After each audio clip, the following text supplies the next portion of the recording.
In a dawn market of Lagos, a fish vendor cools catches with salted ice packs in a shaded stall, a time-tested trick.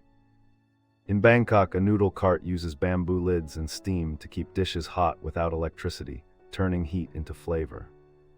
In Lima, a corn stand roasts on heated stones, balancing fire and lime for a bright, smoky bite. In Marrakech, a falafel cart relies on cool herbs and rapid turnover to preserve freshness in the desert heat.